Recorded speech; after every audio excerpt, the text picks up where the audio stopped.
नमस्कार। कहिए कैसे हैं आप सब। आई होप आप सब अच्छे होंगे। तो आज हम लोग मोहिनी एकादशी के बारे में बात करने आए हैं। मोहिनी एकादशी यह कब है, किस दिन पड़ रहा है, इसका पारण कब है, मोहिनी एकादशी किस लिए किया जाता है, इन सब विषय पर हम लोग चर्चा करेंगे।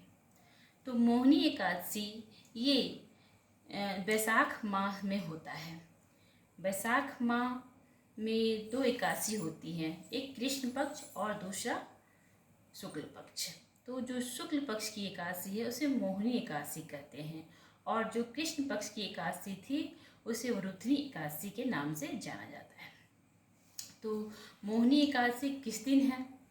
तो मोहिनी एकादशी ये 7 तारीख को बुधवार को शुरू हो रहा है, लेकिन उदय तिथि में नहीं होने के कारण हम इसे नहीं करेंगे। और द्वादशी रहित यानी गुरुवार को 2 बजे के बाद द्वादशी का प्रवेश हो जा रहा है, तो द्वादशी रहित एकादशी किया जाता है। तो हम लोग गुरुवार को व्रत कर रखेंगे और पारण इसका अगले दिन 9 तारीख को यानी शुक्रवार को पारण है। पारण का समय 5 बज के से लेकर 8:30 बजे तक आप पारण कर सकते हैं।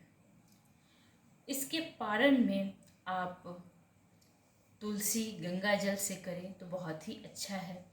तुलसी गंगा जल तो हर जगह मिल जाता है, इसलिए तुलसी गंगा जल से इसका पारण करें। कुछ से भी करते हैं बहुत सारे लोग, तो जो भी आपको अवेलेबल हो आप उससे इसका पारण करें। एकादशी व्रत विष्णु भगवान को समर्पित है। विष्णु भगवान ने ही मोहिनी रूप धारण किया था। उन्हीं के मोहिनी रूप धारण करने के कारण इस एकादशी का नाम मोहिनी एकादशी पड़ा। जब समुद्र मंथन से जो अमृत कलश प्राप्त हुआ था और उसके लिए जब उपद्रव मच रहा था देवताओं और दानवों में, तब भगवान विष्णु ने मोहिनी रूप धारण करके उस अमृत कलश को अपने हाथ में ले लिया था और छल से उन्हें अपने मोहिनी रूप का यूज करके उन्होंने दानों को नहीं पिलाया और देवताओं को अमृत पिलाया था। तो यही उनके मोहिनी रूप धारण करने के कारण ही हम ये एकादशी मनाते हैं। एकादशी व्रत ऐसे ही बहुत ही उत्तम व्रत है। यह बहुत ही फलदायी है। इसका जितना ही वर्णन किया जाए कम है। एकादशी व्रत के दिन आप सुबह सवेरे उठकर स्नान ध्यान करके, जब सवेरे से आप अपना व्रत पूजा पाठ शुरू कर देते हैं, तभी से व्रत का पुण्य फल प्राप्त होना शुरू हो जाता है। तो जितना सवेरे हो आप उस दिन स्नान करके साफ सफाई, घर की साफ सफाई करके, स्नान ध्यान करके पूजा पाठ कर लें, ताकि आपका व्रत स्टार्ट हो जाए। ऐसे तो 10वीं तिथि को आप नहाए खाए करते हैं, जिसमें लहसुन प्याज नहीं खाया जाता है, उस दिन से व्रत आरंभ हो जाता है। लेकिन पूजा के दिन भी आपको सुबह जल्दी उठ के अपने घर की साफ सफाई करके यह व्रत करना चाहिए। नहा धोवा के विष्णु भगवान लक्ष्मी नारायण की पूजा करनी चाहिए। और जब जब गुरुवार पड़ता है तो ये इसका और भी महत्व बढ़ जाता है। गुरुवार होने के कारण, गुरुवार तो ऐसे ही विष्णु भगवान को समर्पित है, और एकादशी होने के कारण उस दिन इस व्रत का और भी फल बढ़ जाता है, कई गुना बढ़ जाता है। तो ये गुरुवार को है और शुक्रवार को इसका पारण है। इसका महत्व तो आप जान ही गए कि बहुत ही महत्व, बहुत ही उत्तम माना गया इस व्रत को। तो जो कोई भी यह व्रत धारण करता है, कहा जाता है उसके हर पापों से उसे मुक्ति मिलती है।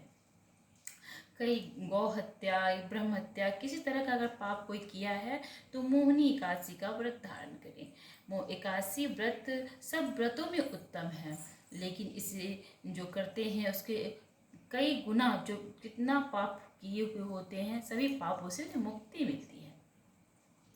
तो ये एकादशी व्रत किस दिन है, किस दिन पूजा अर्चना करनी है, पारण किस चीज़ से है और कब करना है, ये सब हम लोग बात कर लिए। अब एकादशी का महत्व क्या है, क्यों किया जाता है, ये हमने आप लोगों को बता दिया। तो ये थी एकादशी के बारे में एक छोटा सा वीडियो। अगर आप लोगों को ये जानकारी अच्छी लगी हो तो मेरे इस चैनल को सब्सक्राइब करें और इस वीडियो को लाइक करें। अगर आप लोग थोड़ा सा भी मुझे पसंद कर रहे हैं या मेरी बातें आपको अच्छी लग रही है तो मेरे इस चैनल को सब्सक्राइब करें और इस वीडियो को लाइक करना ना भूलें। आपका ये लाइक हमें बहुत ही मोटिवेट करता है, मोटिवेशन देता है, ताकि हम और कुछ लेके आप लोगों के लिए जानकारी लाएं।